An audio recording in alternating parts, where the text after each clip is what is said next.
My dad said I betrayed the family. My brother called me a greedy coward. And my wife?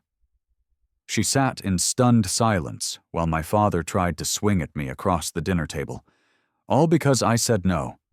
But what they didn't know was I had receipts. My name is Ethan Caldwell. I'm 33 years old, and I never thought my family would turn on me over a mortgage. But here I am, telling you how one decision blew the lid off years of manipulation I didn't even know was happening. Growing up, I used to believe we were the definition of a tight-knit family. My parents weren't wealthy, but they worked hard. My dad ran his own small construction gig, and my mom took care of the house and us, me and my younger brother Jordan. We weren't spoiled, but we had what we needed. At least that's how it seemed. From an early age, I was told I was the responsible one. I studied hard, helped out around the house, and got my first job at 16. Jordan? Not so much. He was charming, no doubt, athletic, funny, and way more likable than I ever was. But he got into trouble. A lot. Weed, fights, stealing a neighbor's motorcycle once. But somehow, Dad always bailed him out. And somehow, I always heard the same thing. You're the big brother, Ethan. Be patient with him. So I was. Even when Jordan wrecked my car senior year, and my parents made me apologize for yelling at him.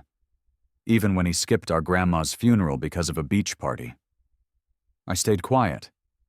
I figured, one day, he'd grow up. I thought that's what family did. Wait for each other to grow up. Fast forward to my late 20s, I met Sarah. She was everything Jordan wasn't. Stable, grounded. She worked in mental health. And honestly, I think she saw through the emotional guilt I'd been living under my whole life. We dated for 3 years before getting married. During that time, we saved like crazy, lived in a small apartment, and stayed out of debt. We were planning for something real, our first home. We didn't come from money, so every cent mattered. When we finally found the place, a modest 2-bedroom fixer-upper on the edge of town, it felt like crossing the finish line of a 10-year marathon. My wife cried when we got the keys. I nearly did too. We invited my parents and Jordan over for dinner the night we moved in. I grilled steaks. Sarah made that kale salad my mom likes. I thought it was going to be a celebration. Instead, it turned into something else entirely. Somewhere between the main course and dessert, my dad dropped it casually, like he was commenting on the weather. You'll be adding Jordan to the mortgage, right? You know, help get him on his feet. I thought he was joking. I even laughed. Big mistake. His face darkened. Sarah looked at me like, did I hear that right? And Jordan just smirked, like he already knew what the answer should be. I didn't know it yet, but that dinner? That was the start of everything unraveling. I should have said no, firm, clear, no wiggle room. But instead, I froze. I looked at my dad, then at Jordan, and I said, I don't think that's a good idea. That's all, not a flat number, just a thought. But you'd think I'd spat in his face. Dad's fork clattered onto his plate. He leaned back in his chair, arms crossed. Wow. You've really changed, Ethan? Since you married her? Sarah's jaw tightened, but she didn't say anything. Jordan let out a little laugh, that smug kind where you know he's not taking any of it seriously. I tried to de-escalate. It's not personal. We just worked hard to get here. And financially, it doesn't make sense to add someone with... I paused. I didn't want to humiliate Jordan. With different credit habits. That's when Dad slammed his hand on the table. You think you're better than your own brother now? You think just because you bought a starter home with your therapist wife, you get to act like you're above helping your family? I remember how loud it felt in that moment, even though no one was talking. Just breathing. Sarah reached over and put her hand on mine. I was shaking. After they left that night, Stormed out, actually. I thought maybe things would cool off. But that was just the beginning. In the weeks that followed, I became the villain of the family group chat. My mom sent disappointed texts. My dad left a voicemail telling me I had a selfish streak he never saw coming. And Jordan? Jordan posted cryptic Facebook updates about fake family and people who forget where they came from. I knew they were about me. Friends started messaging me, asking what happened. Some even unfriended me. It was surreal. Then came the ultimate slap. One afternoon, my coworker, someone I barely talked to, asked if I was really suing my brother. "What?" I said, confused. Apparently, Jordan had told people I threatened to sue him for trying to live in my precious little house. It wasn't even true. He'd never asked to live here. He just wanted his name on the mortgage, which made no sense legally or financially. But the damage was done. People started whispering. Some of our extended family blocked me. At Sarah's birthday dinner, my own aunt looked me in the eye and said, "I don't know what happened to you."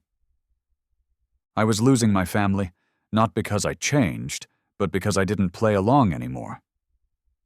And then the final blow came. My dad showed up, uninvited, at my house. Middle of the day. I was working from home, Sarah was at the clinic. He stood on my porch like he owned it, pounding on the door. When I opened it, he didn't say hi. He didn't even blink. He just said, "You're going to fix this. You're going to put your brother on that mortgage." I said no. That's when he tried to lunge past me. I blocked him with my arm, instinctively. "Get off my porch!" But he didn't back down. He stepped closer, chest puffed, face red. "You're turning your back on your own blood over a house? Over a mortgage?" I was done being the quiet one. "No," I said, "I'm turning my back on being manipulated." He flinched like I'd hit him. Then he said the thing that burned into my brain for days afterward. "You're not a real man. A real man doesn't hide behind his wife's apron." That's when I shut the door. It didn't end there. He called everyone. Mom, cousins, uncles, old church friends, spinning it like I attacked him. The story grew teeth. Now I had physically threatened him. He even hinted at pressing charges. At that point, I decided I wasn't going to fight back with words. I was going to end this with truth. So I gathered everything. Emails, texts, bank screenshots. I printed out the messages where Jordan begged for money, the ones where he admitted to lying on credit applications. The time he tried to use my social security number on a loan form, which I found out because the bank flagged it. He'd actually done that 2 years earlier, and I'd forgiven him.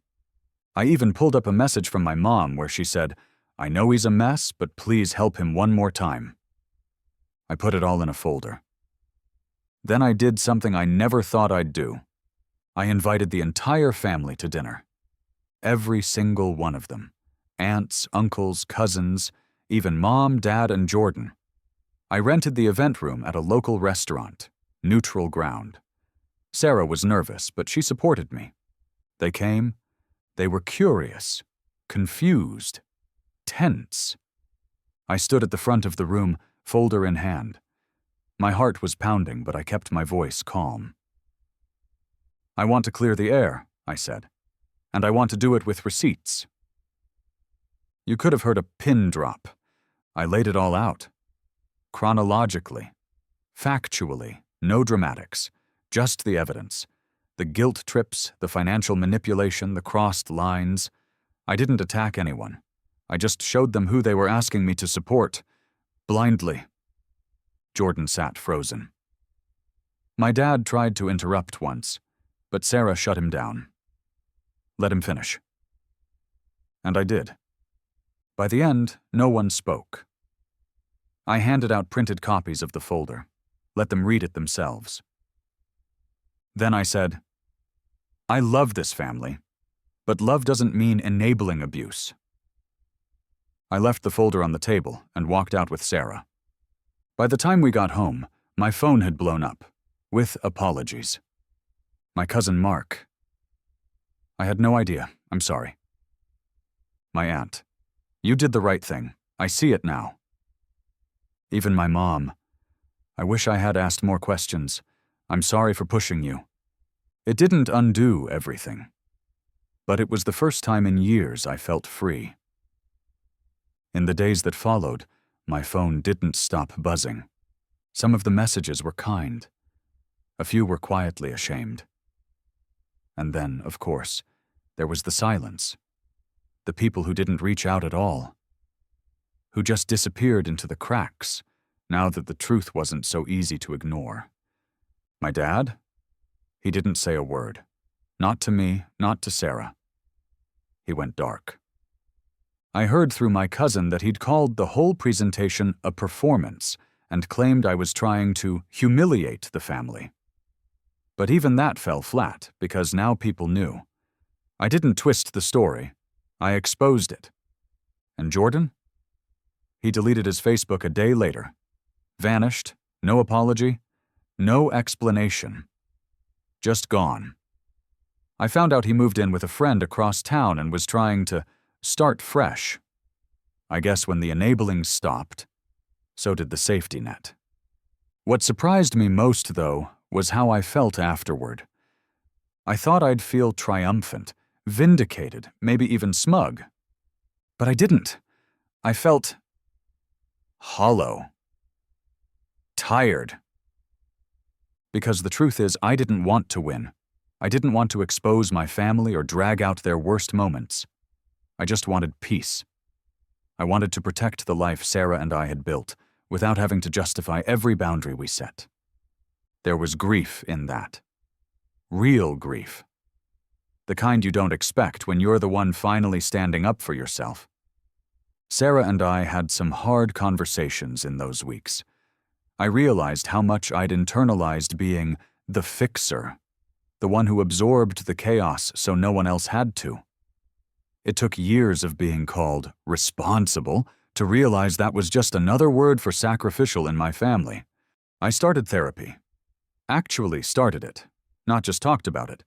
I began learning how to separate loyalty from guilt, how to say no without crumbling, how to define myself without the weight of being the peacekeeper. And Sarah, she stood by me through all of it, even when I was snapping at shadows, second-guessing every text, reading into every silence. She never once said, "I told you so." She just held me through the unraveling and reminded me that boundaries are not betrayals. The hardest moment came a month later. I got a letter in the mail, handwritten, no return address. I recognized the handwriting instantly. It was from my mom. She wrote, "I don't know how we got here, but I know you were right to stand up for yourself. I wish I had been stronger. I wish I hadn't let your father silence me all those years." And at the bottom, just one more line. "I'm proud of you, even if your father can't say it." I sat on the porch, letter in hand, and let myself cry, not because I was broken, but because I was finally healing. It's been a year since all of that happened. A year since I stood in a restaurant in front of my whole family and told the truth. A year since I stopped playing the role of the dutiful son, the quiet fixer, the human cushion everyone could fall on without ever asking how much it hurt. In that time, life didn't magically get easier, but it got real. And real is better. My dad still hasn't spoken to me. Sometimes I wonder if he ever will, and that's something I've had to make peace with. He's a man raised on pride and power, not reflection. I don't hate him. I just won't live under his rules anymore. Jordan? He's still out there, still chasing shortcuts from what I hear. The difference now is, I'm not the one cleaning up after him. He's not my responsibility. He never really was. I just convinced myself he had to be. And my mom, we're rebuilding. Slowly. She texts sometimes, and we've had lunch twice. It's cautious but honest. And that's more than I ever thought we'd get back. As for me and Sarah, we've grown stronger. That storm tested everything we had, and somehow it made us more sure of each other. She tells me she's proud of me more often now, not for the things I achieve, but for the man I chose to become. And I finally believe her. If you're watching this and you feel torn between your family's expectations and your own sanity, I want you to hear me. You are allowed to choose peace over performance. You are allowed to protect what you've built, to say no, to draw a line in permanent marker and not feel guilty for doing it. Love is not measured by how much you endure. It's measured by how honestly you show up, for yourself and others. I used to think boundaries were walls. Now I know they're doors. Doors that only open to people who respect what's on the other side. It took losing half my family's approval to gain my self-respect. And I'd do it again in a heartbeat. Because I'm not just building a house with my wife. I'm building a life, brick by brick, boundary by boundary. A life where honesty isn't punished, where silence isn't the price of peace, and where being the responsible one doesn't mean bleeding out so others can float. So no, I didn't put my brother on our mortgage. And no, I don't regret it. Because that one selfish choice, it saved my future. And maybe, just maybe, it gave me back me.